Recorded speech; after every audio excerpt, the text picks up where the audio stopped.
Tonight, our story is called The Atlas Mender.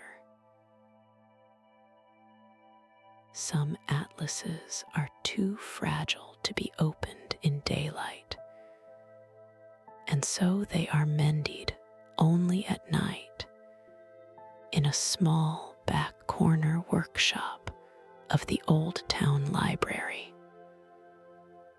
The library has long since closed. The reading rooms are dark. In a narrow room the public never sees, the Atlas Mender lights a brass lamp with a green glass shade, and a single open atlas waits on the long oak table.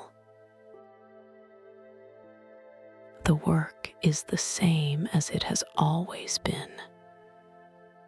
The mender has done it many years.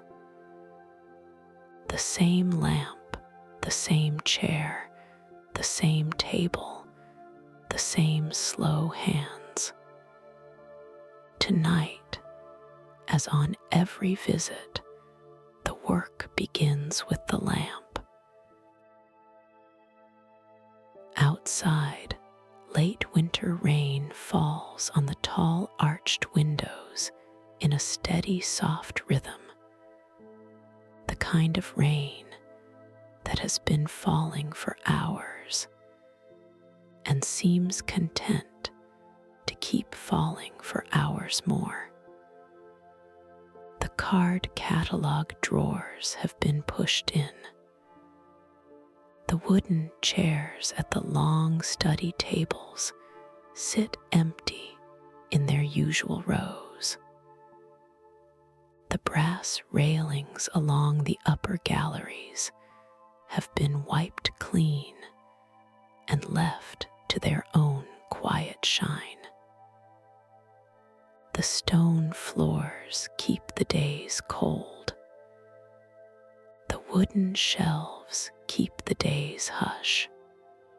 Far from the front doors, in the back corner of the building, the narrow door of the workshop stands slightly ajar. The workshop is no larger than a generous pantry, set deep in the library's back wing, where the public never wanders. 3 of its walls are lined with shelves of half-mended volumes, each spine wrapped in soft cotton tape, each cover propped open or closed with a small linen weight. The shelves are deep and old, the kind of shelves that were built in place when the library was built, and their wood has darkened over the long generations into a brown that is almost black where the lamplight does not reach. The 4th wall holds a single tall window, its glass divided into many small panes, and on that glass the rain runs in slow rivulets that catch the light and let it go again. The window itself is set high in the wall near the ceiling, and to look out of it would mean standing on a chair, which no one does. A long oak table fills the center of the room, broad and worn smooth by years of careful work, its grain showing where elbows have rested and palms have settled. The table is the heart of the workshop. Every other thing in the room arranges itself around the table, even the chair, which sits at the table's near side as though it has always sat there, and which probably has. The table's edge has been rubbed by sleeves and aprons until the wood there has gone almost soft to the touch. Along the center line of the table runs a faint long line where the bone folder, drawn over many years across the same path, has burnished a track into the surface. At one end of the table, a stack of leather-bound atlases rests under a square of clean linen. Their spines are deep brown, deep red, a faded green near the bottom, and the gold of their lettering has worn to a softer gold, like wheat in late afternoon. The atlases are all of similar size, each one large enough to need both hands to lift, but they are not identical. One has corner bumpers of darkened brass. One has a small ribbon marker still tucked into its cover. One has a hand-sewn linen sleeve that has been carefully removed and folded beside it. Each one carries its own small, particular weight in the stack. Beside the atlases, a low wooden tray holds small bundles of mending tissue, each bundle tied with a length of pale string. The tissue is so thin that the lamplight passes through it in places, and where it folds without crease. There are several different weights of tissue in the tray, sorted carefully by feel rather than by sight. The lightest could float if a window were ever opened. The heaviest is still lighter than ordinary paper. All of them have been chosen for the way they will accept paste, and the way they will hold against the page without ever announcing themselves. The tools are arranged along the center line of the table, each in its own place.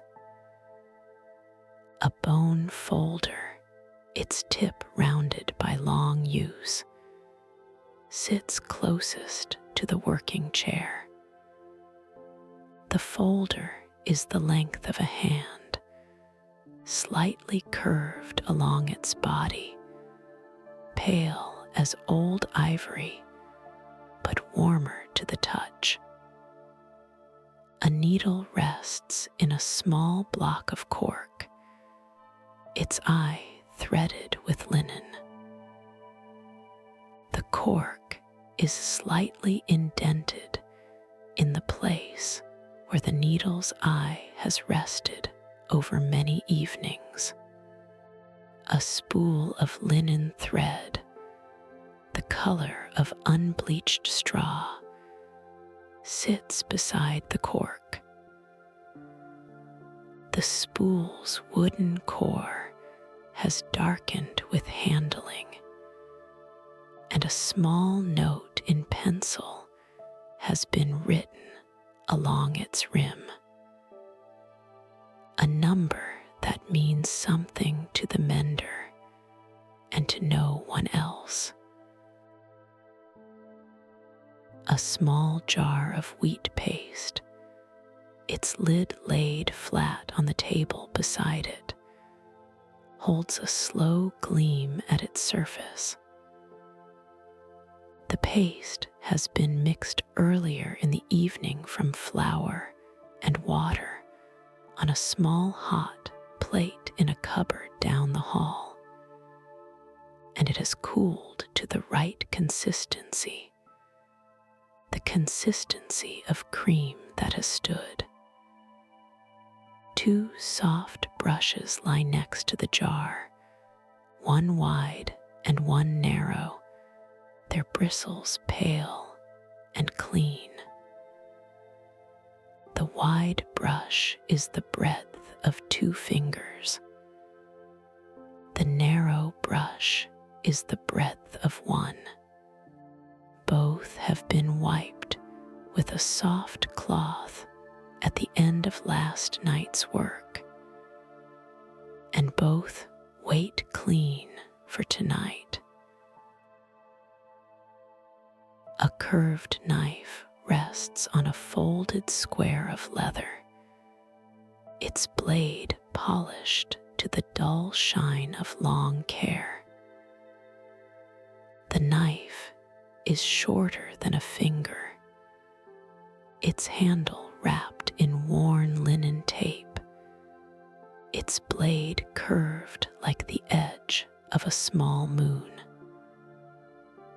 The leather square beneath it has been folded and refolded so many times that it has its own habitual shape.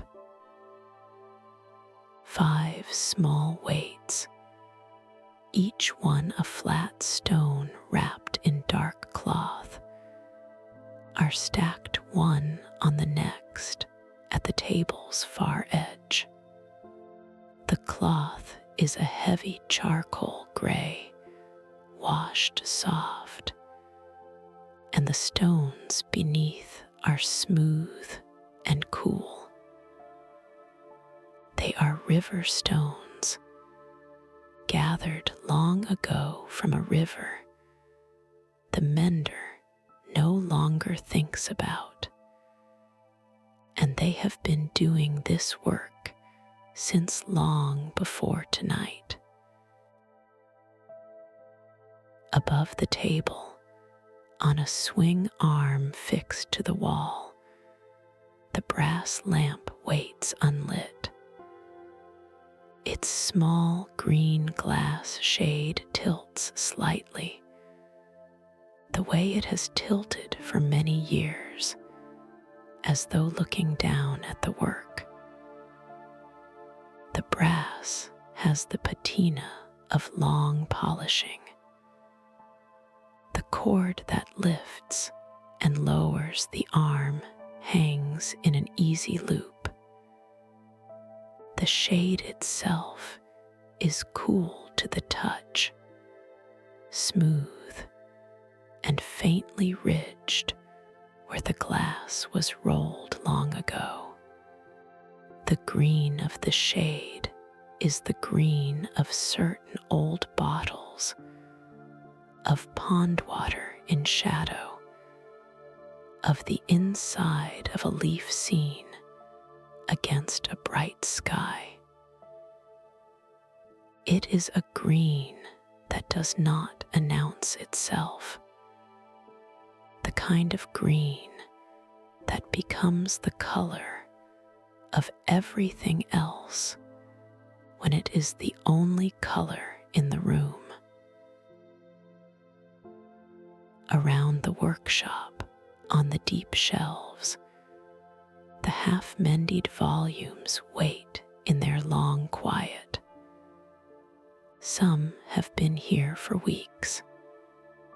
Some have been here longer. Each rests in its own small posture, propped or laid flat or balanced on its edge with a soft block of cork. None has been forgotten.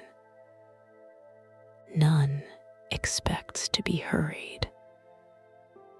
The shelves themselves have a faint smell of old wood and beeswax, the wax that has been worked into the wood once a year for more years than anyone counts. The shelves nearest the door hold the smaller volumes, cloth-bound and quarter-bound, slim spines that line up like a row of patient backs. Higher up, the larger atlases rest on their sides, broad and heavy, their leather covers softly lit from below by whatever lamplight reaches them. On the deepest shelf, in the corner, 3 of the very largest atlases lie one atop another, each separated by a clean linen pad, each waiting for the night when their pages will be laid out on the long oak table. None of these has been opened in months. None will be opened tonight. Above the highest shelf, where the wall meets the ceiling, a thin line of dust sits along the top of the molding. The dust is clean dust, paper dust, the kind that gathers slowly in any room where paper is handled. It does not need to be cleared tonight. It will be cleared on a different night, when the cleaning of the workshop is what the table is laid for. Tonight is paste and tissue and folder. Tonight is paper. The dust is welcome in its own way, like the foxing on a margin. The narrow door creaks once, very softly, on its small old hinges. The mender steps in through the narrow door, takes off a long wool coat, and hangs it on a wooden peg by the door.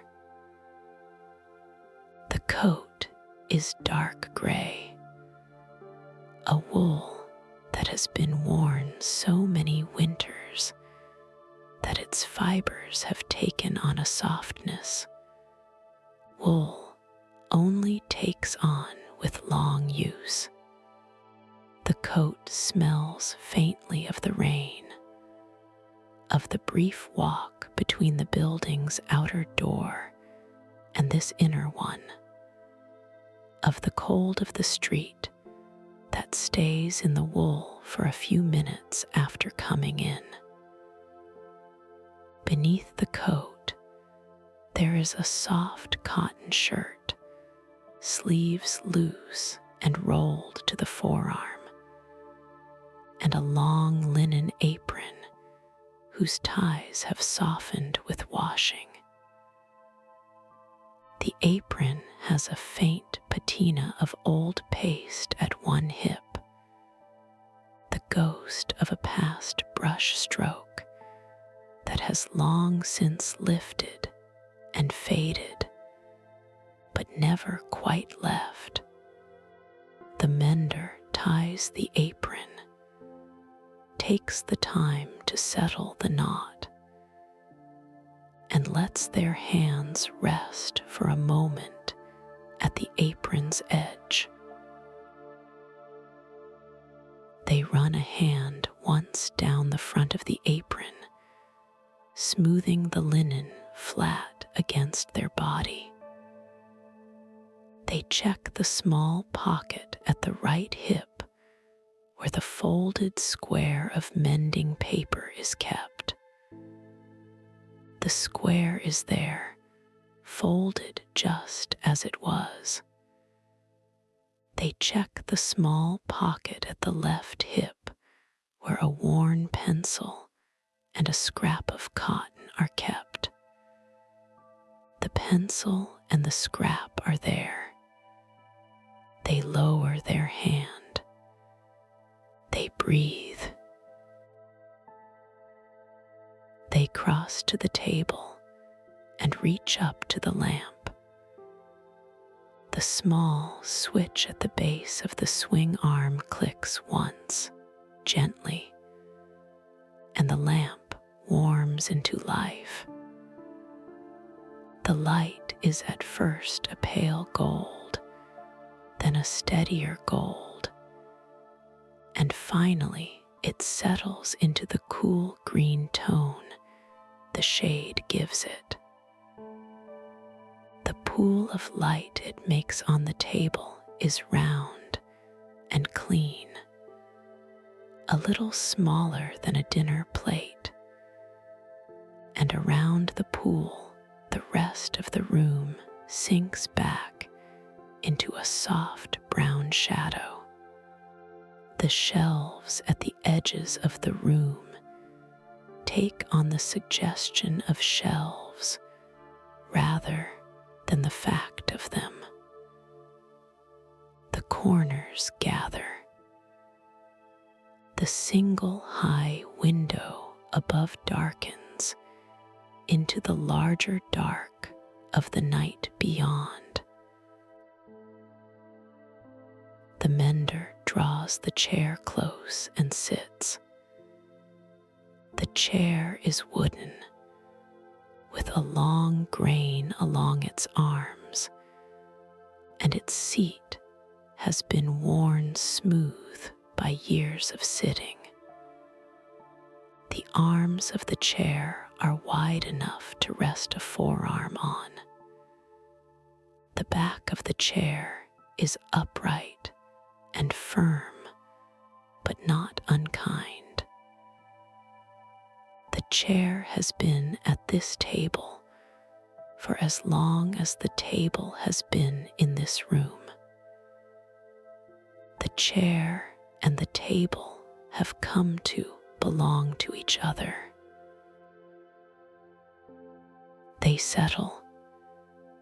They place both hands on the table, palms down, and let the warmth of the lamp reach across the wood toward them. The rain on the high windows keeps its steady measure. Somewhere out in the dark library, a clock ticks once and once again and falls back into its longer rhythm. The clock is far enough away that its ticking is more like a remembering than a hearing. They lift the linen square from the stack of atlases. They fold it carefully, corner to corner, and lay it to one side. The atlases are revealed, 4 in their stack, leather-bound and patient.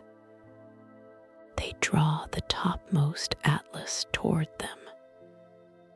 It is a heavy book, the size of a serving tray, its leather cover cool under their hands. A narrow strip of pale ribbon has been laid between 2 pages near the front, and a small cotton tag has been tied to the ribbon with a single knot. The tag bears a pencil mark, no more than a line, made by the mender on a previous night to remember where the work would resume. They open the cover slowly. The leather creaks once, the soft creak of a binding eased open after rest. The end paper is a marbled pattern of greens and browns, and where the paper meets the inner leather, there is a faint line of paste long since dry. The marbled paper has its own pattern, like the inside of a stone, and the mender takes a moment simply to look at it. Then they turn one heavy page and another, and find the marked place where the ribbon waits. The page they meet, there is a map of a coastline whose lettering they can read, but whose names they do not need to know. And at one corner of the page, a long crease has split into a narrow tear. The rain continues on the windows. The lamp continues. The mender breathes once, slowly, and lets the breath out slowly, and the daze outside falls away. The room becomes only this room. The work becomes only this work. The night becomes only this night.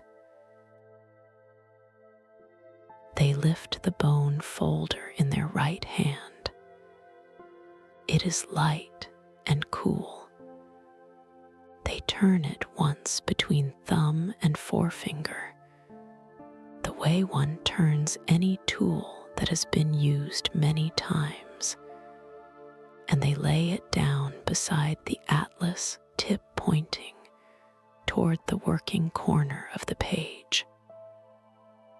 They reach for the wide, soft brush.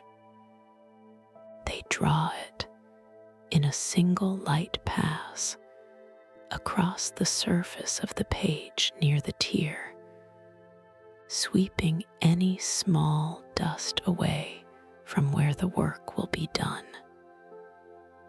The brush whispers along the paper. The paper accepts it. The dust, what little there is, lifts and is gone. Now the work begins. The mender lifts a small piece of mending tissue from the bundle at their elbow. They hold it up to the lamplight for a moment. The tissue is so thin that the green of the shade passes straight through it, and the fibers in the tissue show as pale lines like the veining of a leaf. They lay the tissue flat on a square of clean blotting paper and take up the curved knife.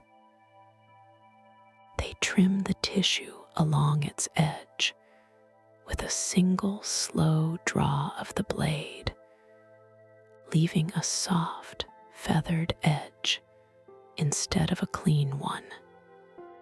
The feathered edge will let the tissue lie down into the page rather than sit on top of it.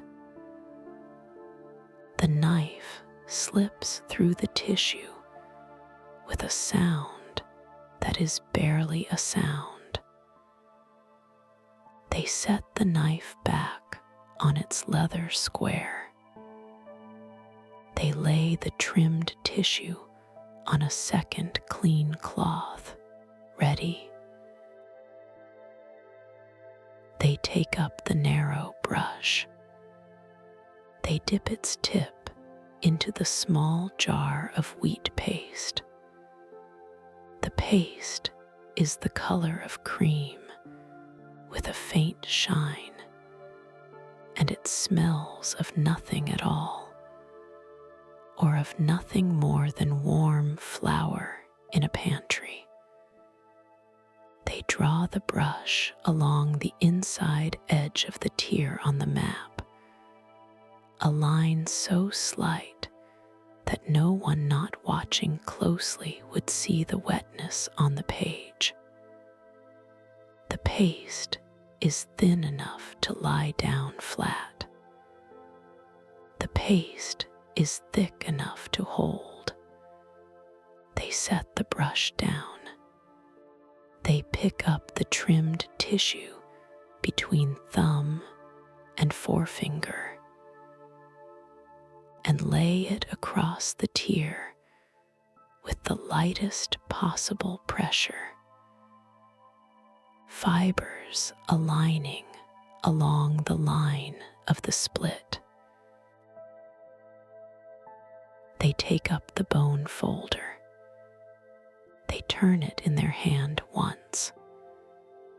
They press the rounded tip very gently along the line of the tissue, smoothing it down, settling it into the page.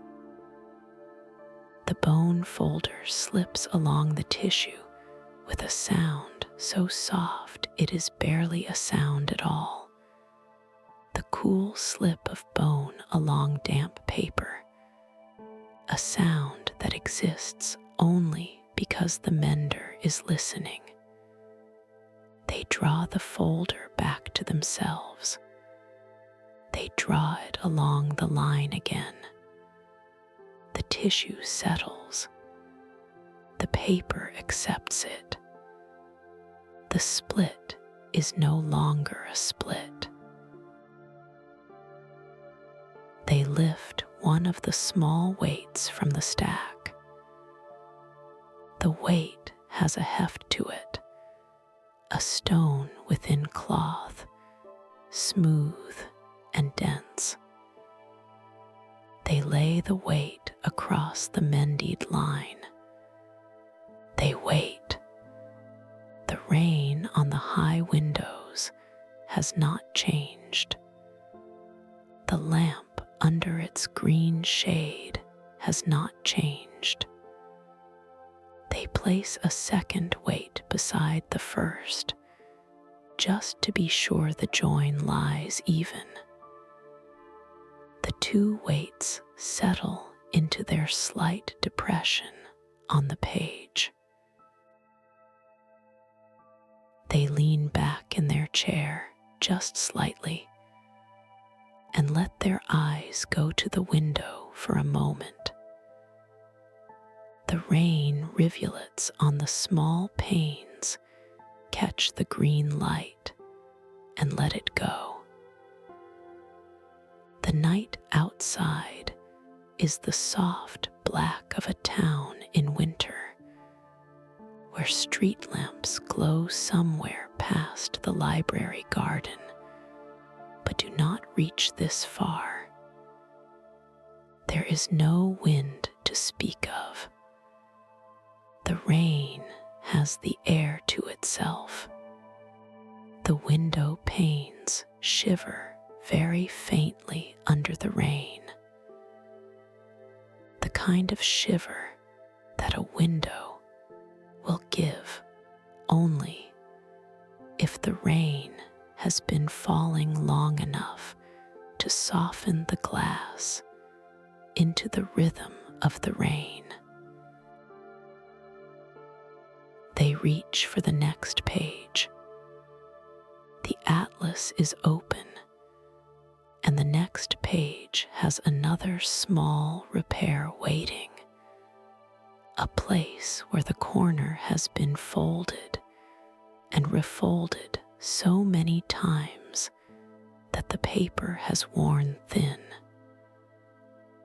The mender turns the page with both hands, fingers on the outer margin, and lays it flat. They take up the wide brush again and pass it once across the page near the corner. The brush makes its small whisper. The paper accepts it. They run a thumb along the outer edge of the page, feeling for where the paper has thinned. The thinning is so slight that only a thumb that has done this many times would find it. The paper is soft there, almost silk. The fibers beneath have begun to part along the long fold without separating fully. The mender takes a small slip of repair tissue from the bundle and lays it over the soft place, then takes the curved knife and trims the slip until it is just the size of the soft place. They feather the edges with the knife in a slow draw, then a second slow draw, then a third. The tissue accepts the feathering. The fibers splay along its edges in a soft, pale halo. They take the narrow brush. They dip its tip into the wheat paste. They draw a hair of paste along the underside of the soft place. They settle the trimmed tissue across the soft place, fibers aligning along the line of the long fold. They press with the bone folder very gently, drawing the rounded tip from the inside of the soft place outward. The tissue settles. The paper accepts. They lift a small weight and lay it across the join. They take a second small weight and lay it parallel. They wait. The work has its own rhythm. The mender moves through the steps without hurry. Brush, trim, paste, tissue, folder, wait, wait. Each step takes the time it takes. Each step closes into the next. The lamp's small pool of green-toned light holds the table, the atlas, the hands, and very little else. Beyond the pool, the room recedes into shadow, into the suggestion of shelves, into the quiet outline of half-mended volumes whose spines rest patiently against the dark wood. The mender lifts the corner of the worn page and slides a thin sheet of clean tissue beneath it, between this page and the one below.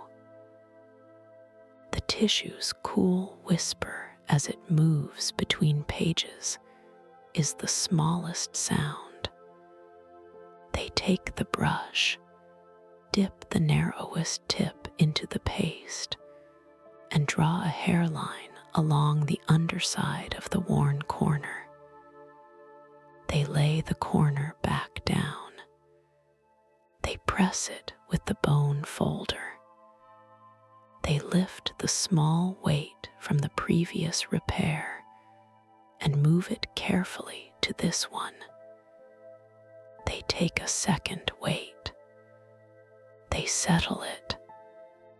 The corner lies flat. The page lies flat. The atlas lies open and patient. They straighten in the chair and let their shoulders fall. They draw the wide brush a little nearer to the lamp. They dust the brush against the back of their other hand, gently, just to settle the bristles. They lay the brush down again. The bristles in the lamplight show their pale gold.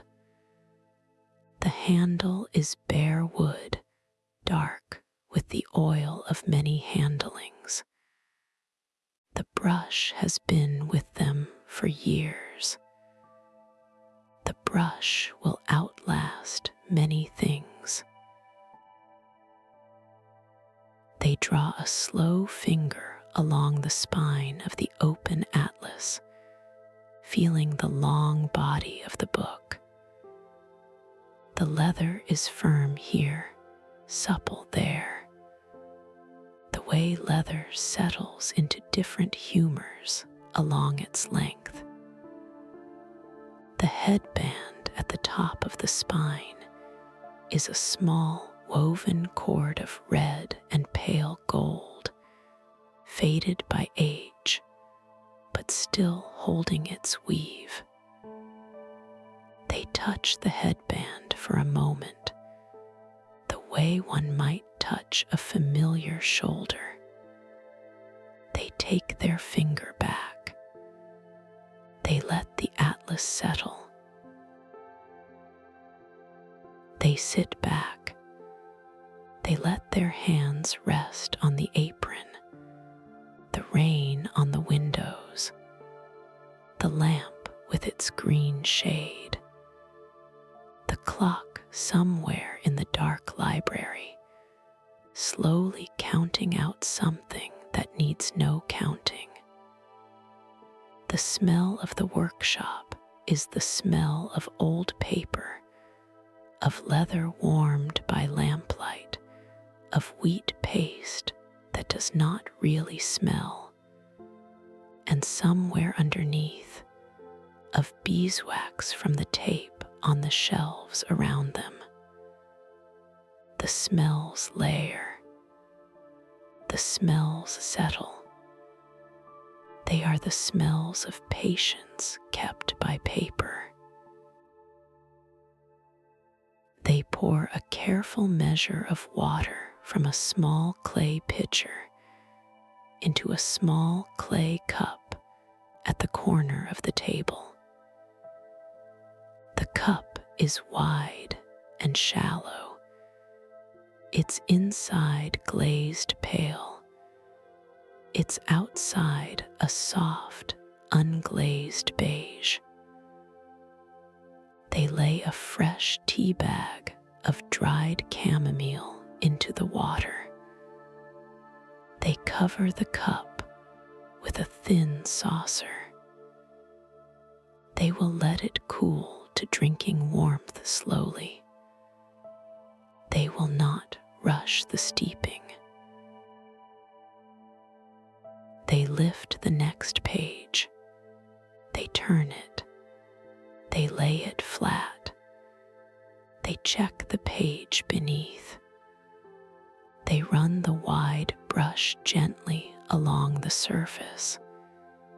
They take the bone folder, find a fold that has begun to pucker, and run the rounded tip along the inside of the fold. The fold flattens. The fold accepts the folder. The bone slips along the paper with that soft slip that is barely a sound. They set the folder down. They turn the page. The atlas they are working on is a coastal atlas of an old country whose coastline has changed since these pages were drawn. The maps inside are detailed, careful, lettered in two old hands. Some pages are heavy with toponymy and the small marks of harbors. Others are sparser, where the coast slips into shoals, and only the soundings of long ago ships are recorded as small numbers in the blue. The mender has been with this atlas for several nights. They will be with it for several more. There is no hurry in this. There is no calendar pinned to the wall. The pages of the atlas have a particular weight to them, a weight chosen by the maker many years ago for its way of taking ink and its way of lying flat. The paper is rag paper, made from old linen, and even after all the years between then and now, it has kept the soft strength that rag paper keeps. The mender knows this paper by feel. They could pick up a single leaf in a dark room and tell which atlas it had come from. The paper of this atlas is firm and slightly cool, slightly textured, and along its edges there is a thin decal where the original sheet was made by hand. They run the wide brush along the open page once more, sweeping any small motes the previous pass had not caught. The brush moves left to right in a single even sweep, then is lifted clear. The motes lift and settle, and what does not settle on the page settles in the air, and the lamp catches the small drift of it for a moment before it is gone. The mender does not watch the motes. The mender watches the page. The lamp's brass arm holds steady. The shade's green glass casts its cool tone down across the linen thread, across the bone folder, across the small jar of wheat paste, across the back of the mender's hands. Where the lamp's light meets the leather of the atlas's cover, the leather seems warmer than it is. Where the lamp's light meets the white of the mending tissue, the tissue seems greener than it is. Light and color making small adjustments in the small space, the way they always do under any single shaded lamp, the way they have been doing under this lamp for as long as the lamp has been at this table. They return to the atlas. They turn the next page. The page is whole. They run the wide brush across it once, just to greet it. They turn the next page. The page has a small foxing along one margin, brown spots faint as a constellation no one has named. The foxing is old, and old foxing is left to itself. It is part of the page now, not damage, but evidence of the page having lived. They pass on. They turn the next page. The page they meet now has a fine network of small wrinkles along its lower edge, the kind of wrinkling paper takes on when it has been stored in a slightly damp room and then dried slowly. The wrinkles are too small to flatten without harm, and too small to need flattening. They are part of the paper's record. They are part of the atlas's age. The mender lays a finger lightly on the wrinkled edge, feeling the fine corduroy of it, then lifts the finger. They turn the page. They turn the next page. The page is whole. They turn the next page. The page is whole. They turn the next page. There is a small marginal note in pencil from a reader long ago, a single word in a hand that no one will name. The mender does not erase it. The mender does not even read it. The pencil is part of the page now. They run the wide brush across the page once and turn on. The next page has a small loss at one outer corner, a place where a triangle of paper has gone, leaving the edge ragged and a small opening to the page beneath. The mender rests their hand on the page for a moment, simply settling. Then they reach for the linen apron's small pocket, where they keep a folded square of mending paper that matches this atlas in weight and tone. They unfold the square. They take the curved knife and trim a small triangle from the square, slightly larger than the loss. They feather the edge with the knife. The triangle of new paper, when it is finished, has soft, frayed edges that will let it accept the old paper rather than fight it. They lay the triangle along the loss, finding the angle where it sits true. They take the narrow brush and the wheat paste.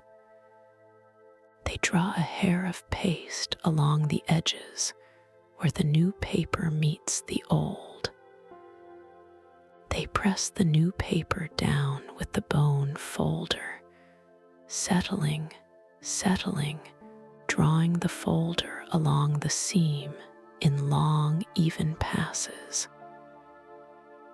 They take a small weight and lay it along the join.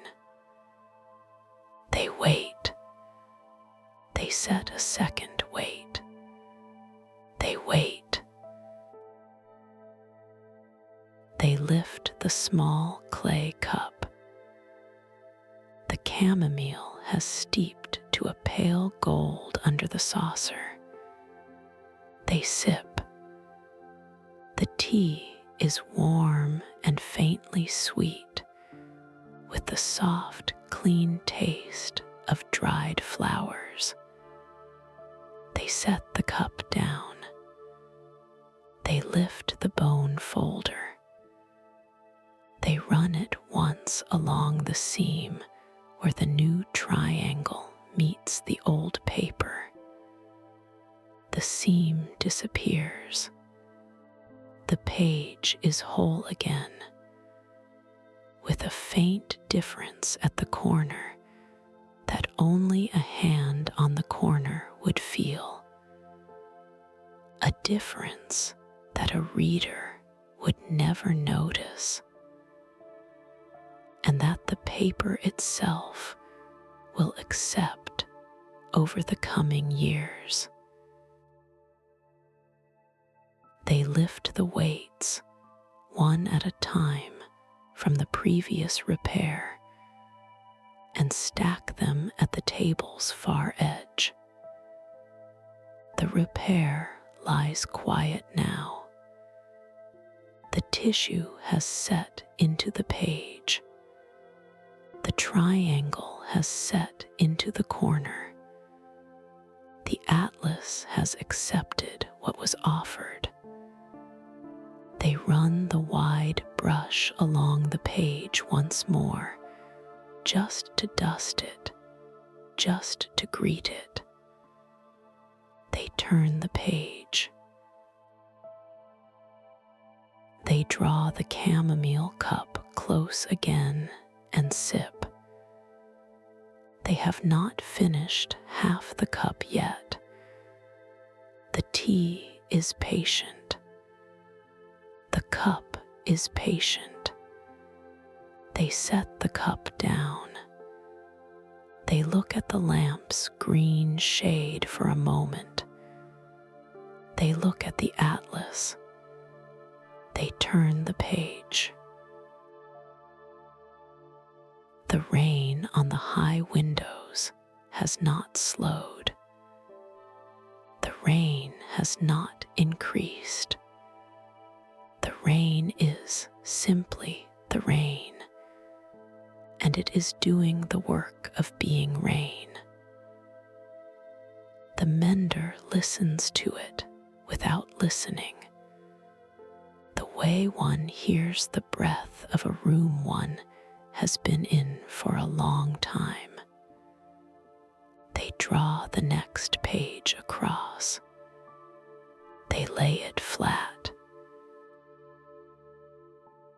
The night moves on without saying so. The clock in the dark library ticks its slow round. The lamp's pool of green-toned light holds steady.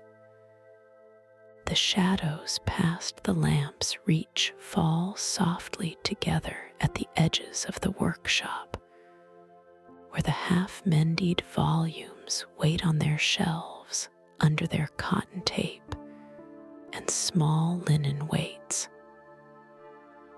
Each volume has its own slow pace. None is in any hurry. The mender turns a page that does not need them, and another that does not need them, and another.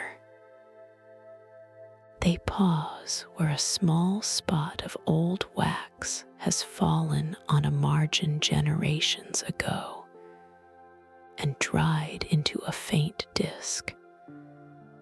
They do not lift the wax. The wax is part of the page now, like the foxing, like the small thumb shadow at the lower corner where many readers have turned the leaf. They pass on. They turn. The map under their hand now is a region of low hills and slow rivers, drawn in the old way with small bumps for the hills and meandering pale lines for the rivers. The names of villages cluster along the rivers in a careful small hand. The mender lays a finger near one of the villages, not touching the page, just hovering close, and lets their eye rest there. The lamp's green-toned light pools on the village. The village is no smaller for being on a page. They lift the finger. They turn the page. The next page is a small inset, a single town drawn at a larger scale, its streets in red, its central square marked by a small cross. The lettering names the streets. The mender does not read them. They look at the shape of the town as a single shape, the way the streets gather toward the square, the way the river bends past the western edge. They turn the page. The next page returns to the regional scale. The town is now a small black dot among many small black dots. The river is a thin, pale line. The hills bumped along their familiar paths. The mender turns the page. They reach a page where the binding shows a small slackness, where the thread that holds this section of pages has loosened by the smallest amount. They mark the place with a thin ribbon. They will return to this on a different night, with a different set of tools, when the binding work is what the table is laid for. Tonight is paste and tissue and folder. Tonight is paper. They lift the linen thread spool from beside the cork block. They turn the spool once in their hand, a small private gesture, a way of remembering that thread is here and ready. They set the spool back. They lay the bone folder along the center line of the table. They draw the next atlas page across, just to look at it, just to greet it. Page they meet now is a city plan. Small streets in red, larger streets in faded blue. The walls of an old town drawn in a careful brown that does not quite match the brown of the page itself. The lettering names districts whose names have surely changed. The mender does not read for content.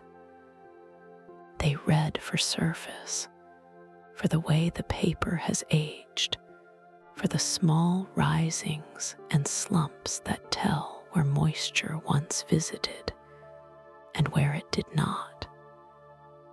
The paper here is even. The paper here is well. They turn the page.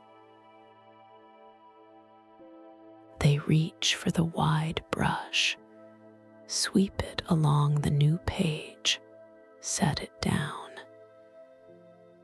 They reach for the narrow brush, dip it into the wheat paste, lay a hair of paste along a tiny fissure near the central fold. They lift a strip of mending tissue, already trimmed earlier in the evening, and lay it across the fissure. They press with the bone folder. They settle. They settle. They lift a small weight. They lay it down. They take a second weight and lay it parallel to the first. The weights settle into their slight depression on the page. They wait. The wheat paste is doing its slow work beneath the tissue, drawing the fibers of the mending paper into the fibers of the old page, pulling the two surfaces together along the line of the fissure.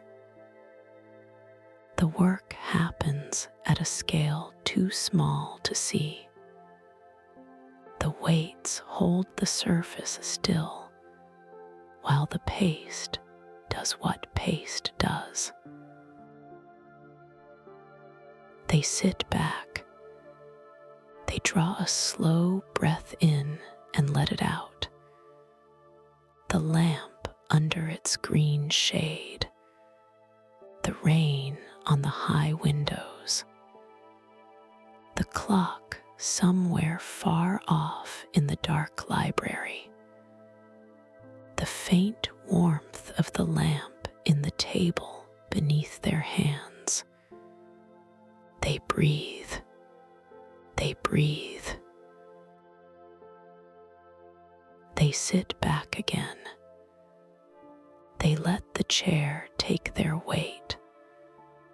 The lamp under its green shade, the rain on the high windows, the clock in the dark library, the smell of paper, the smell of leather, the faint trace of beeswax, the thin pale gold of the chamomile in its small cup. They draw the cup close.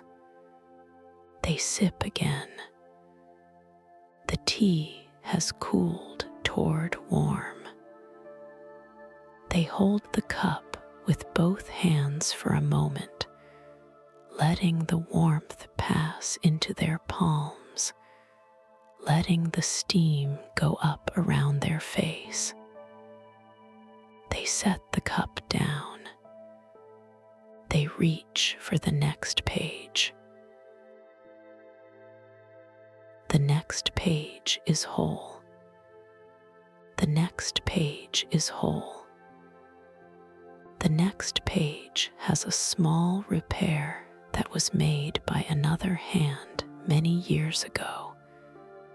A careful patch on the back that the mender notices and approves.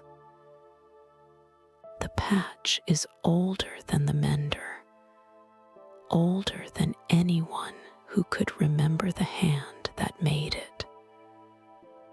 The mender lays a finger lightly on the patch, acknowledging. They run the wide brush along the page. They turn it. They turn the next. They reach a place where the atlas has been opened many times. The center of the spine is softer here, the binding more practiced in opening. The pages lie flatter at this place, as though the atlas remembers being open here, as though the book itself has a habit of opening at this map and letting itself rest. The mender lays both hands lightly on the page. They feel the old book settle. They feel themselves settle with it. The leather along the spine here has worn to a slightly paler brown, the brown of leather that has been touched many times by the same kind of hand. The headband is a little softer here, a little more relaxed, where the binding has been opened and closed at this place over many readings. The mender lets a finger rest along the spine. They lift the finger. They They place both palms flat on the open page. The map at this opening is of a long inland river, drawn in a meandering pale blue that wanders across two facing pages. The names of small towns sit beside the river in a script that flows almost as the river flows. There are no repairs to make here. The page is whole. The mender simply looks for a moment. The river bends. The towns gather along the bend. The lamplight holds the pages in its cool green wash. The river crosses the gutter of the Atlas, which means the river goes on across both pages without break. The mender draws a finger along the bank of the river without touching the page, tracing the meander from the upper edge down through the long curves to the lower edge. The river takes its time on the page. It widens at certain bends, narrows at certain straightaways, and somewhere near the middle of the second page, it accepts a tributary from the east. The mender follows the tributary back to its source. The source is a small lake in the hills, drawn in a careful blue oval. The lamp pools on the lake. The lake holds. They lift their finger and let the hand rest. The river goes on across the page. The towns gather along the river. The hills hold the lake. The Atlas has its own slow geography, as patient as paper. They turn on. They turn on. The work has its rhythm. The brush makes its small whispers. The bone folder makes its smaller whispers. The paste does its slow holding. The weights do their patient holding. The page accepts. The page accepts. The page accepts. A clock somewhere in the building chimes the hour. The mender does not count the chimes. They have stopped counting hours in this workshop years ago. The chimes pass, and the rain returns to being the only sound. The lamp's green shade holds the light steady. The room around the lamp is the same room as before, deeper into the night. They lift the curved knife and turn it once, a small receding of the tool in the hand. They draw a thin slip of mending tissue from its bundle. They feather its edge. They set it on the second clean cloth. They will need it soon. They lay the knife back down on its leather square. They reach for the page. The page has a small loss along the gutter near where the binding meets the leaf. The loss is no larger than a fingernail. They slide a clean tissue beneath the page. They take up the narrow brush. They dip the brush into the wheat paste. They draw a hair of paste along the loss. They lift the trimmed tissue. They settle it across the loss. They press with the bone folder. They settle. They settle. They place a small weight. They place a second small weight. They wait. The work near the gutter takes a slightly different motion than the work along an outer margin. The page does not lie quite as flat near the gutter, and the bone folder must follow the small curve of the binding rather than the flat plane of the page. The mender knows this curve well. Their hand finds it without looking. The folder slips along the curve with the same soft slip as before, only with a slightly different angle in the wrist.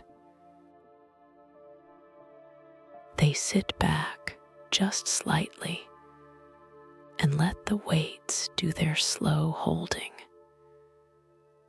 They lay both palms flat on the table. The table is warm now beneath their palms, warmed by the lamp's small heat reaching down through the wood for so long that the warmth has become part of the wood. They breathe. They breathe. They sit back. They let their hands rest on the apron, the lamp, the rain, the clock, the smells, the light. They breathe slowly. They have always breathed slowly here. The atlas has more pages than any one night could ever cover. The atlas is one of 4 on the table. Beyond the 4 on the table, there are other atlases on the shelves. And beyond the shelves, there are other workshops in other libraries. And beyond all of that, there is the long, quiet body of paper that is the world's atlases, all of them aging together, all of them being kept by hands like these, hands that have learned to move slowly and to listen to the soft slip of bone along a fold. The mender knows this without needing to think it. The work is large because paper is many. The work is small because the work is one page at a time. They draw the next page. They lay it flat. They pass the wide brush across it. They turn it. They lay the next flat. They pass the wide brush across it. They turn it. The brush makes its whispers. The pages turn. The light holds. After a long while of pages that do not need them, they reach a leaf where the lettering itself has begun to lift in two small places, the ink raised slightly, the surface ready to flake. The mender slows. They take up the narrowest brush. They dip it into a small dish of clear size, a thin fluid that they keep in a covered jar at the table's edge. They draw the brush along the raised lettering with the lightest possible pressure. They set the brush down. They take up the bone folder. They lay a thin sheet of silicone-treated paper over the lettering. They press with the bone folder very lightly, very evenly. They draw the folder back. They lift the silicone paper. The lettering has settled. The lettering will hold. They move to the second small place where the lettering has lifted. They draw the narrowest brush along it, dipped again in clear size. They lay the silicone paper. They press with the bone folder. They draw the folder back. They lift the silicone paper. The lettering has settled. The ink will stay where it has been for these many years. They cap the small dish of size. They set it back at the edge of the table.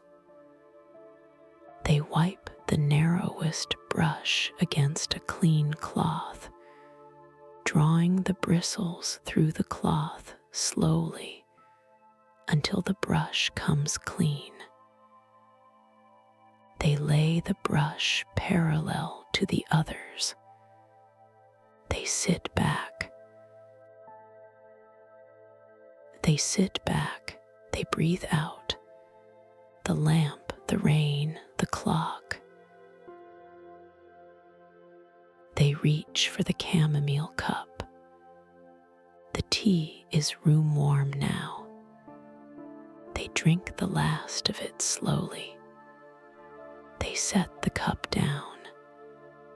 They pour a little more water from the clay pitcher into the cup, just enough to swirl the dregs, and they pour the rinse into a small clay bowl set aside for that purpose. They will steep again later, perhaps, or perhaps not. They lay a fresh chamomile bag in the cup and pour the rest of the warm water from the pitcher over it. They cover the cup with the saucer again. They turn back to the atlas. The night has folded in around the workshop. The library beyond the narrow door is whole and quiet, its long halls dim, its reading rooms locked, its card catalogs settled. The town outside is whole and quiet, its street lamps glowing where street lamps glow, its windows mostly dark. The rain falls. The rain falls. The rain does not consider whether to fall. The mender turns the page.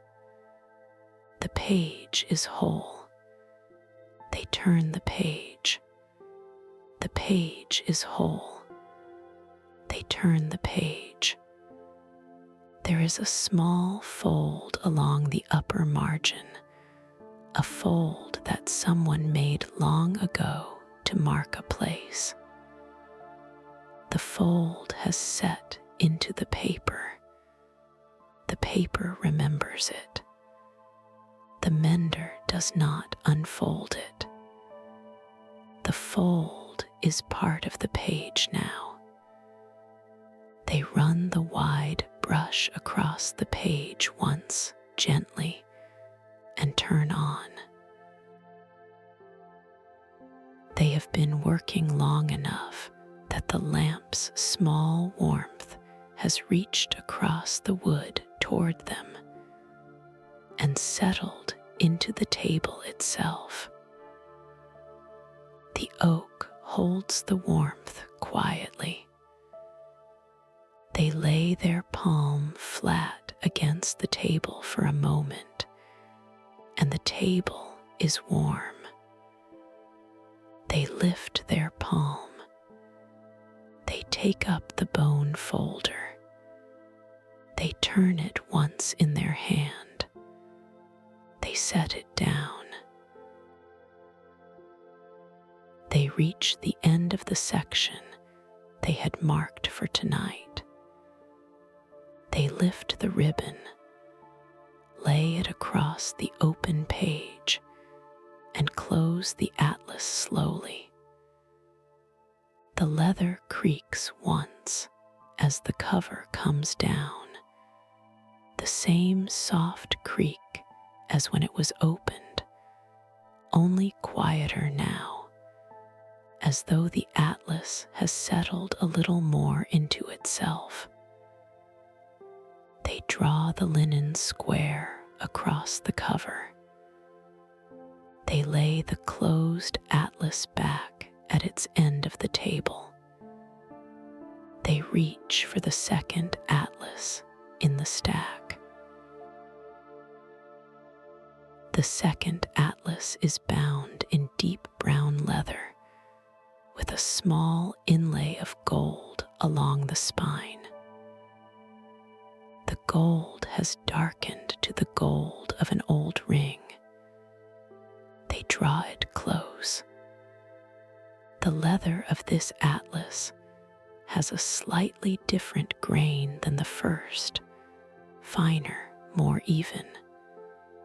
The way certain leather is when it has been chosen carefully and then left alone in the same place for many years. The corners of the cover have small brass bumpers, polished to a low shine where many hands have lifted the book. They open the cover. The hinge of the cover gives a slow, soft creak as it lifts. The end paper inside is a different marbled pattern than the first atlas. This one, a slow swirl of dark blue and pale gray, like clouds before rain. They turn the marbled end paper. They find the marker placed on the previous night. The page they meet is a regional map of an old plain, fields and hedgerows drawn in fine, careful lines, small towns scattered like seeds across the surface. A long crease runs across one corner. They prepare the tools, the brush, the paste, the tissue, the folder, the weight. They run the wide brush along the page near the crease. They take the curved knife and trim a slip of mending tissue. They feather its edge. They lay it on the second clean cloth. They take the narrow brush and the paste. They draw a hair along the inside of the crease. settle the tissue. They press with the folder. They settle the weight. They wait. They sit back, the lamp, the rain. They turn the page. They turn the page. The pages of this atlas are smoother than the pages of the first atlas. The paper a slightly different weight. The ink a slightly different brown. Each atlas has its own particular voice in the hand, its own way of being. The mender does not name these differences. They simply feel them and let them be. They reach a page that holds a map of mountains, drawn in fine hatching that gives the mountains their shadow. The hatching is so dense in places that the mountains look almost touchable. The mender pauses for a moment to look.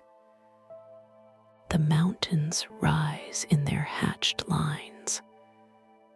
The valleys between them lie pale. The names are small, set in the spaces. They turn the page.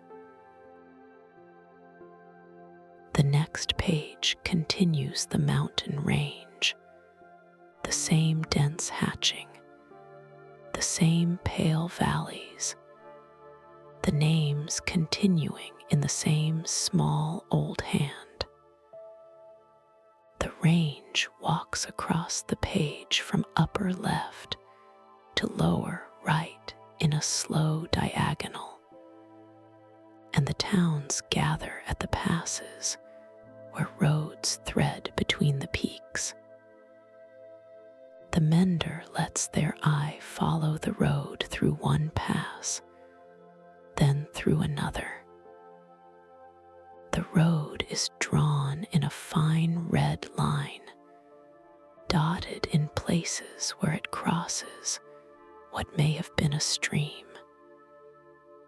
They turn the page.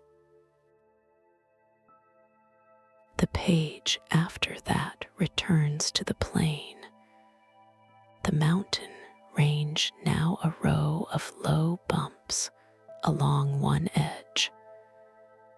The plain spreading away from the mountains in long, even fields.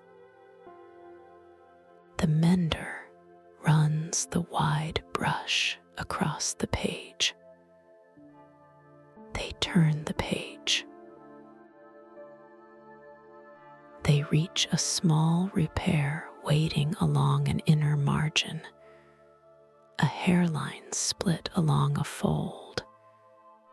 They prepare the tools, the brush, the paste, the tissue, the folder, the weight.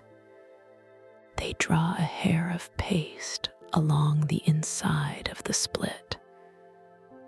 They settle a trimmed slip of mending tissue across the split. They press with the folder. They lay a small weight. They lay a second small weight. They wait. They draw a slow breath.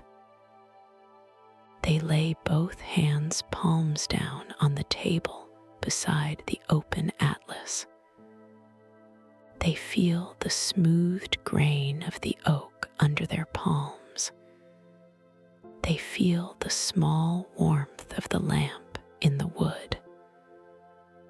They feel, beneath all of it, the long stillness of the workshop, the stillness that has been gathering in this room for as long as the workshop has been a workshop.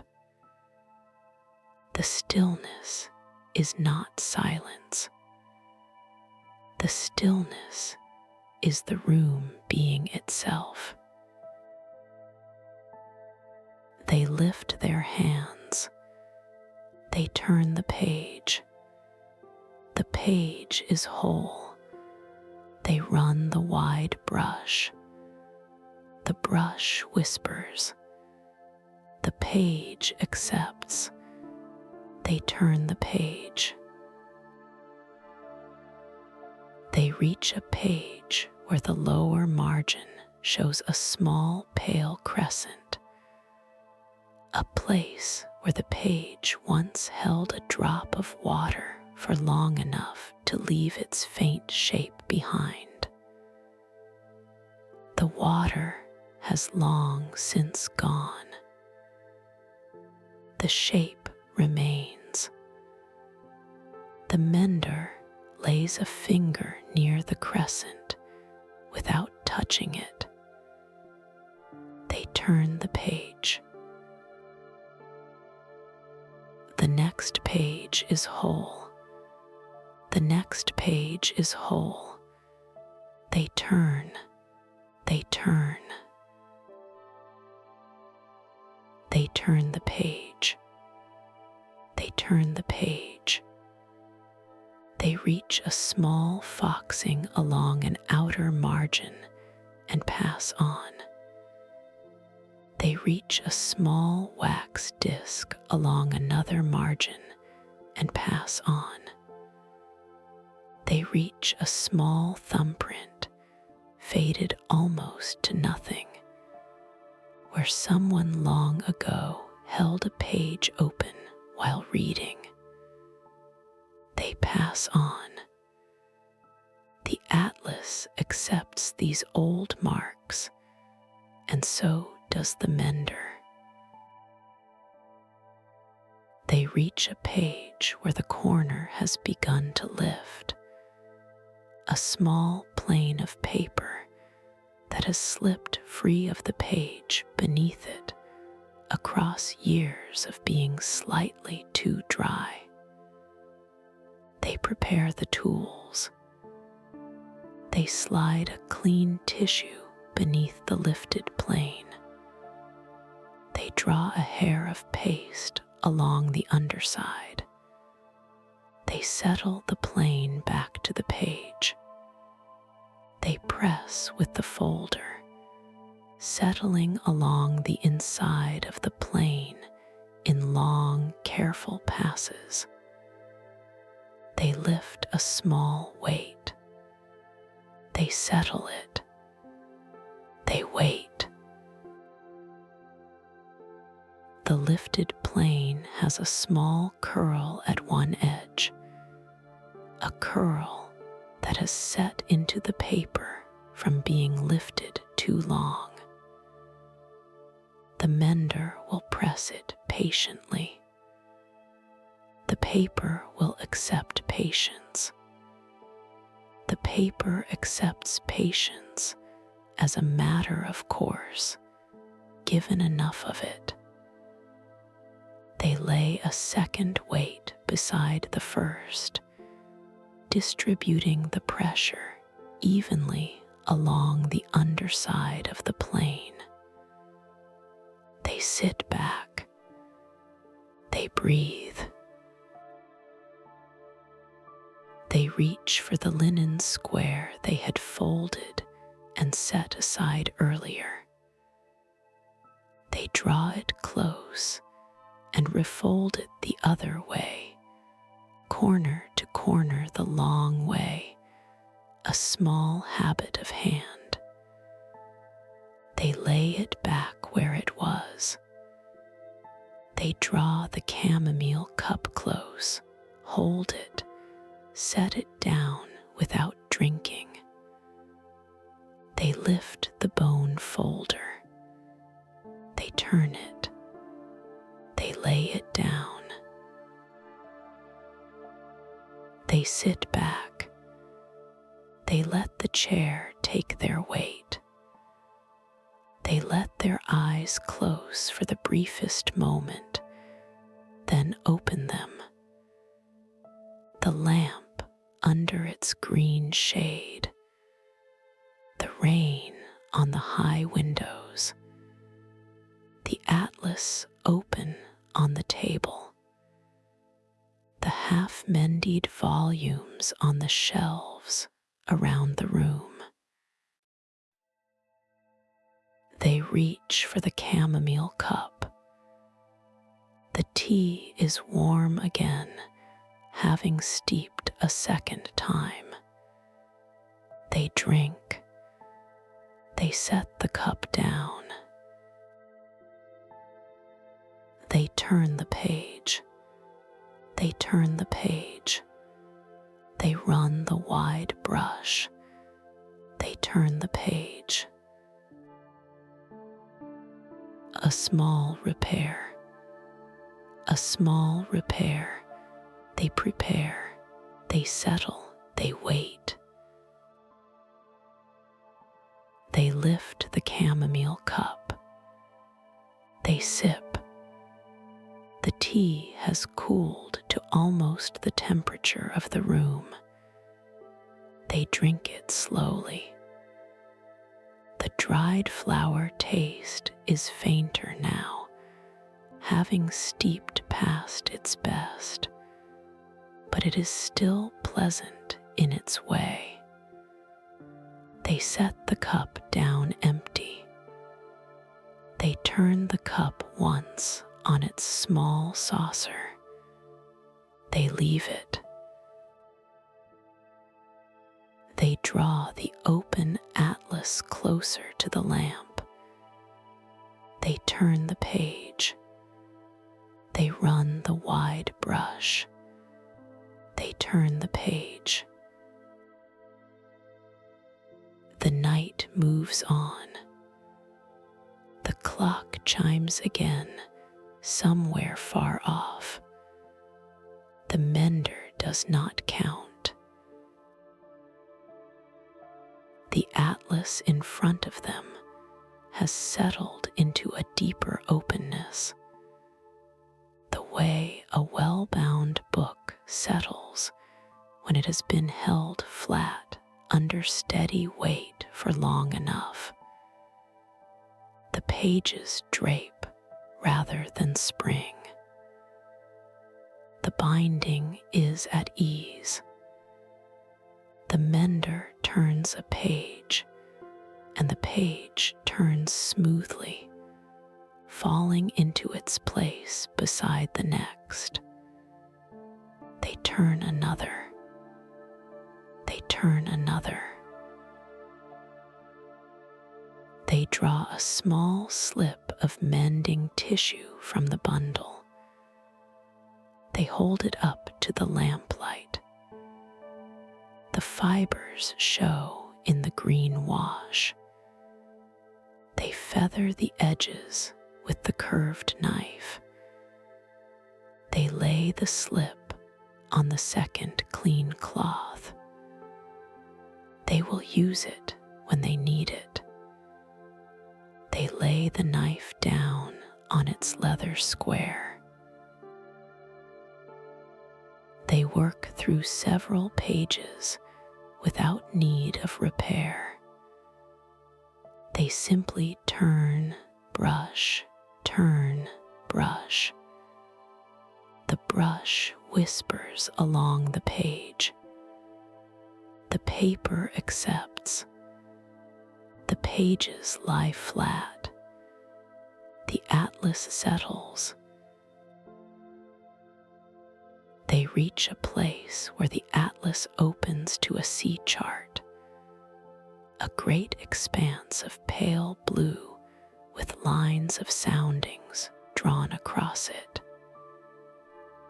The lines bend and wander where the seafloor bends and wanders. Along the edges of the chart, the coast is drawn in thin brown lines, and tiny ships sail in the blue, drawn by some careful old hand who wanted the sea to feel inhabited even on paper. The mender pauses. They look at the small ships. They look at the soundings. They turn the page. The next sea chart continues the coast a little further along. The same pale blue, the same thin brown of the coastline. A few more small ships drawn at slightly different angles with slightly different sails. The mender lets their eye drift across the blue. The lamplight pools across the blue. The soundings are small numbers dotted across the surface like a sky in reverse. The deep parts of the sea marked with their own small numerals where the seafloor falls away. They look at the soundings as one might look at stars. They turn the page. The chart shifts to a smaller scale, showing the larger body of the sea between two coasts. The ships are smaller still, almost points. The soundings are sparser. The pale blue runs the width of the page. The mender lets their eye rest on the blue for a moment without focus. The lamp's green-toned light makes the blue look slightly different than it would in any other light, slightly cooler, slightly more like deep water than open sea. They turn the page. They reach a continuation of the sea chart, and another, and another. The mender turns each page, runs the wide brush, turns again. The chart goes on, sea and sea and sea, until the chart resolves into another coastline and the atlas turns inland. Inland, the maps thicken with detail. Roads, rivers, hedgerows, small forests, the faint marks of farms. The mender turns the pages slowly, looking at the small forests, the small farms, the way the lines all rest beside each other in their careful order. A small forest takes the shape of a soft blot on a page, drawn with tiny stippled marks that suggest the canopy of trees seen from above. The mender lets their eye rest on the forest for a moment. The forest holds its small shape. The forest does not move. They turn the page. A river bends through a wide valley. The river is drawn in the same pale blue as the sea charts, but thinner, only a single line wide. Along the river, the small farms cluster, marked by the smallest of squares. Each square a building barely the size of a printed letter. The mender draws a finger along the river, not touching the page. The lamplight pools on the valley. The valley holds. They turn the page. They run the wide brush. They turn the page. They run the wide brush. The pages continue their slow geography. The mender continues their slow tending. A small repair waits along an inner margin. They prepare, they settle, they wait. A small repair waits along a fold. They prepare, they settle, they wait. A small loss waits at the lower outer corner. The mender takes the curved knife and trims a small piece of mending paper from the folded square in their apron pocket. They feather the edges. They draw a hair of paste along the underside. They settle the small piece across the loss. They press with the folder, drawing it from the inside of the loss outward in long, even passes. They lay a weight. They lay a second weight. They wait. A small lifted edge waits along an outer margin where the paper has begun to delaminate from itself across many years. The mender slides a clean tissue beneath the lifted edge. They draw a hair of paste along the underside of the edge. They settle the edge back to itself. They press with the folder, gently, gently, drawing the bone along the inside in long passes. They lay a weight. They wait. A small wrinkle waits along a fold where the paper has set into a slight pucker. The mender lays a thin sheet of slightly damp tissue across the wrinkle.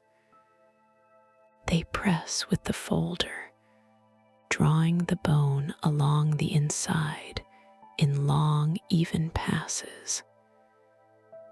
They lift the damp tissue. The wrinkle has settled by a small amount. The fold lies flatter now. They lay a weight along the fold and let it rest. They wait. The work has its rhythm. The night has its hours. The lamp has its light. They lift the bone folder and lay it down. They lift the wide brush and lay it down. They lift the narrow brush and lay it down. They draw the chamomile cup close. They sip. They set it down. They reach for the lamp's swing arm. They lower it just slightly, bringing the green shade a fraction closer to the page. The pool of light tightens. The pool of light deepens. The work becomes more itself. The brass arm of the lamp gives a soft, small creak as it settles into its new angle. The cord that lifts and lowers, the arm shifts in its loop. The shade tilts. The light pools. The mender lays a hand on the table, palm flat, just inside the pool of light. The hand is lit in the cool green wash. The hand has the patina of long work. They lift the hand. They settle it on the apron. The pace is changing. The hands move more slowly now. Each gesture takes a little longer than the gesture before it. The brush sweeps a little more lightly. The folder presses a little more softly. The pages turn a little more deliberately. The atlas accepts the slower pace. The atlas itself has always been slow. They reach a page that has a small repair waiting at the inner margin. They prepare the tools. They draw the brush. They lay the tissue. They press with the folder. They settle the weight. They wait. They look at the rain on the high windows. The rivulets run. The light from the workshop reaches the inner glass and falls back. Beyond the glass, the dark is whole. They look at the lamp. They look at the atlas. They turn the page. The page is whole. They turn the page. The page is whole. They draw the next page across. They lay it flat. The pace is slow.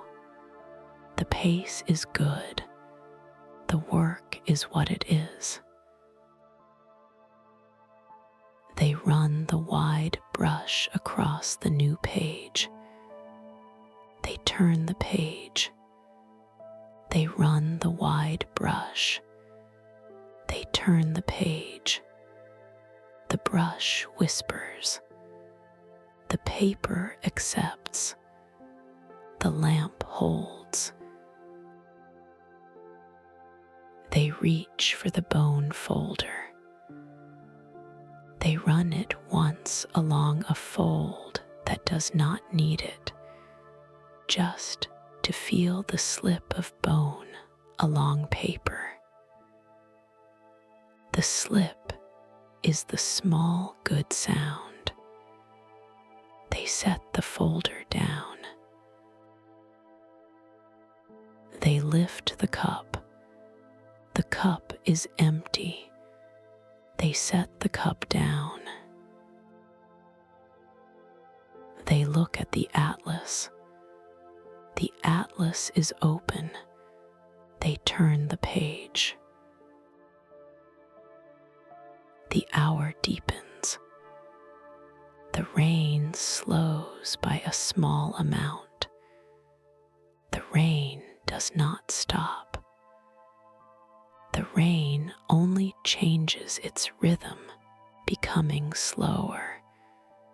The spaces between drops a little longer. The mender notices this without naming it. They turn the page. They turn the page. They lay both hands flat on the table for a long while. It's the lamp, the rain, the clock. the atlas a little closer. They lift the bone folder. They set it down. They lift the wide brush. They sweep it once across the page. They set it down. They sit back. They breathe. They breathe. They look at the half-mended volumes on the shelves. Each one waits. None is in any hurry. The cotton tape holds the spines softly. The small linen weights hold the covers. The shelves hold the volumes. The room holds the shelves. They reach for a small piece of mending tissue. They turn it in the lamplight. The green tone passes through. They set the tissue down on the second clean cloth. They will use it later, or another night, or some night after that. They draw the atlas closer. They turn the page. The page is whole. They turn the page. The page is whole. They turn the page. A small repair waits, a hairline along a fold. They prepare the tools, the brush, the paste, the tissue, the folder, the weight. They settle, they wait. The rain, the lamp, the clock. They sit back. They let their hands rest on the apron. They breathe. They draw the next atlas across, just to greet it. They do not open it. They lay their hand on its leather cover. The cover is cool and quiet. They let their hand stay there for a moment. They take their hand back. They turn back to the atlas they have opened. They turn the page. The page is whole. They turn the page. The page is whole. They turn the page. They reach a coastline they cannot name. The coastline curves like a slow letter north and east, and the small inlets are drawn in a careful hand. The mender pauses. They look. The coastline curves. The inlets gather. The lettering names places. The lamplight holds. They look at the coastline for a long while. They do not turn the page. They simply look.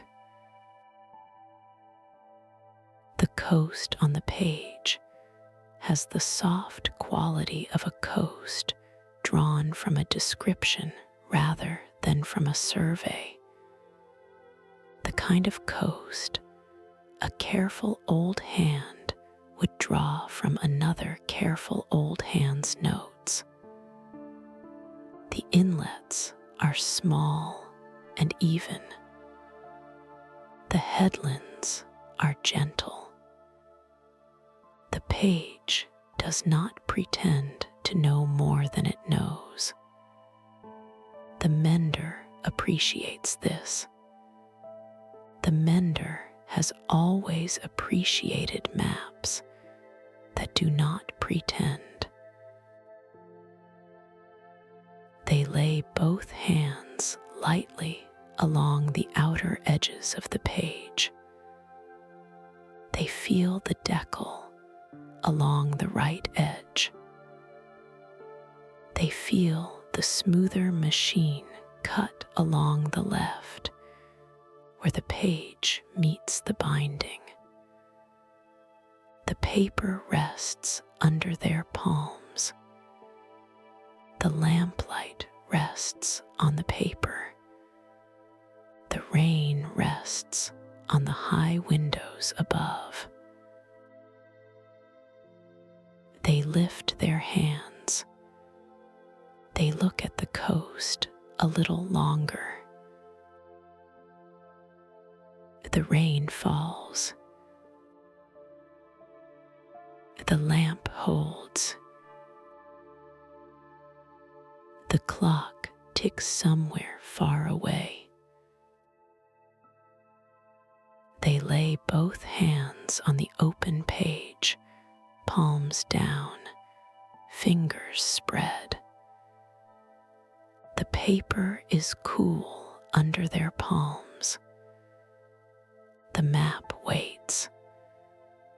They feel the small warmth of the lamp in the table beneath the page. They breathe out. They breathe in. They breathe out.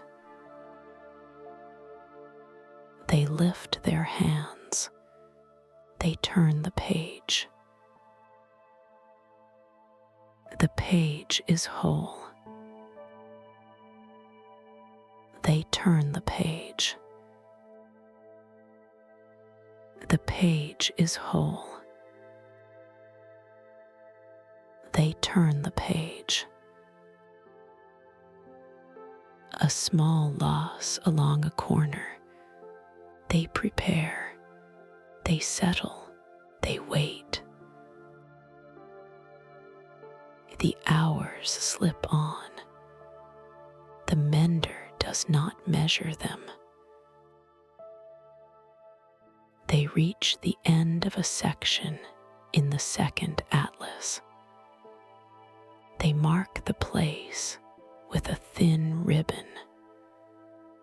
They draw the linen square across the open atlas. They close the cover slowly.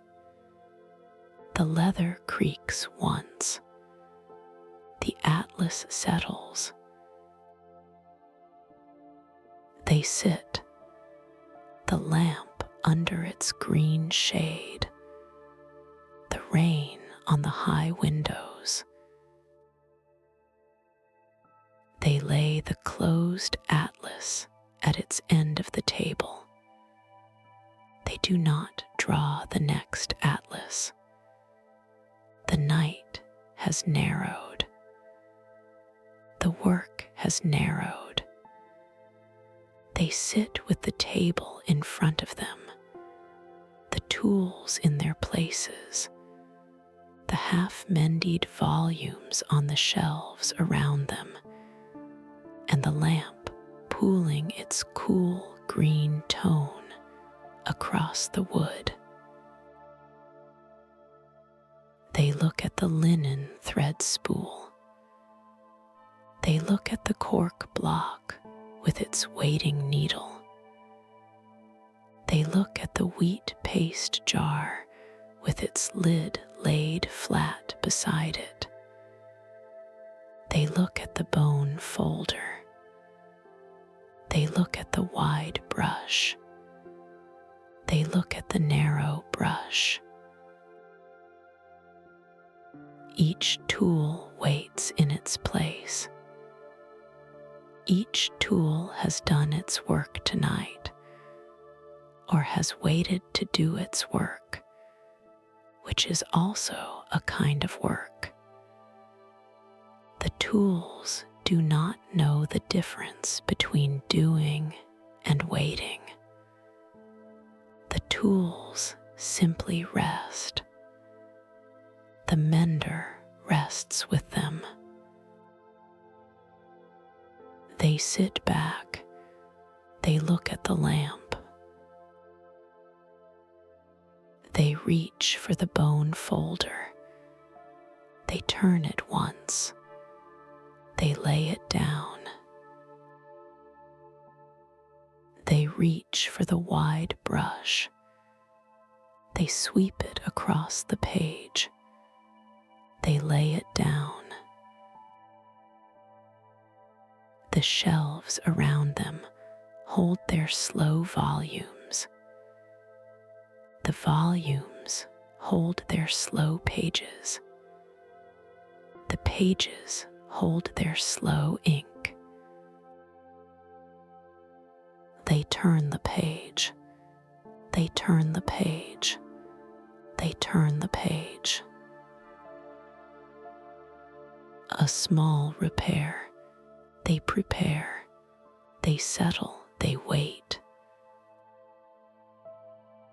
A small whole page. They turn. A small whole page. They turn. A small repair. They prepare. They settle. They wait. The work has narrowed to its smallest motions. The hands move only as far as they need to move. The lamp pool holds the page. The page holds the work. They lift the bone folder. They lay it down. They lift the wide brush. They lay it down. They lift the narrow brush. They lay it down. The pages turn. The pages are mostly whole now. The repairs in this section are few. The mender turns one page, then another, with the slow, even motion of a body that has learned this motion long ago. They sit back. They breathe. The lamp under its green shade. The rain slowed almost to silence. The clock somewhere far off in the dark library. They lay both hands flat on the table. They let the warmth of the wood reach into their palms. They let the lamplight rest on the back of their hands. They breathe. They breathe. They look at the rain rivulets. The rain has eased further. The rivulets are slower. The spaces between drops are wider. They turn the page. They lay both hands on the table. They breathe. They reach for the swing arm of the lamp. They turn the small ridged knob on the green shade a quarter turn. The shade settles slightly. The light shifts. They release the knob.